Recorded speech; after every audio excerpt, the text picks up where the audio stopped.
ഇന്ന് എൻ്റെ അച്ചായിയുടെ ബർത്ത്ഡേ ആണ് കേട്ടോ. അന്നേരം രാവിലെ സ്പെഷ്യലായിട്ട് ഉഴുന്നുവടയും മസാല ദോശയും സാമ്പാറും ഉണ്ടാക്കി കൊടുക്കാമെന്നാണ് ഞാൻ വിചാരിച്ചിരിക്കുന്നത്, അമ്പലത്തിലേക്ക് കൊണ്ടുപോകാനായിട്ട്. അപ്പോൾ അതേ രാവിലെ ദോശമാവൊക്കെ കലക്കി ദോശ ഒഴിച്ച് മസാലയൊക്കെ ഇത് റെഡിയാക്കി വെച്ചിട്ടുണ്ടായിരുന്നു. അതുകൊണ്ട് ദോശയ്ക്കകത്തേക്ക് ആദ്യം നെയ്യ് ഒഴിച്ചിട്ട് മസാല വെച്ച് കൊടുത്തു. ഇനി ദോശയൊക്കെ റെഡിയാക്കി വെച്ചിട്ടുണ്ട് കേട്ടോ. ഉഴുന്നുവട നമ്മൾ സെറ്റ് ചെയ്തുകൊണ്ടിരിക്കുകയാണ്. അതാണ്ട് തിളച്ച എണ്ണയിലേക്ക് നമ്മുടെ ഉഴുന്നുവട ഇട്ട് കൊടുത്തു. അപ്പോൾ രാവിലെ ഇന്ന് ബർത്ത്ഡേ ആണ്. ഡിസംബർ 10-ാം തീയതി ആയിരുന്നു ബർത്ത്ഡേ. നിങ്ങൾ ഈ വീഡിയോ കാണുന്ന 11-ാം തീയതിയാണ് കേട്ടോ. ഇന്നലെ ആയിരുന്നു ബർത്ത്ഡേ.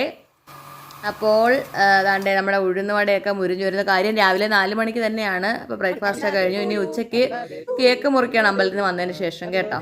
അപ്പം എൻ്റെ മാമൻ്റെ മോനും എൻ്റെ കൂട്ടുകാരനും എല്ലാവരും ഉണ്ടായിരുന്നു. ആദ്യം തന്നെ കേക്ക് മുറിച്ചത് എൻ്റെ അമ്മയ്ക്ക് കൊടുത്തു, പിന്നെ എനിക്ക് തന്നു, പിന്നെ ഞാനും കുറച്ച് കേക്ക് കൊടുത്തു.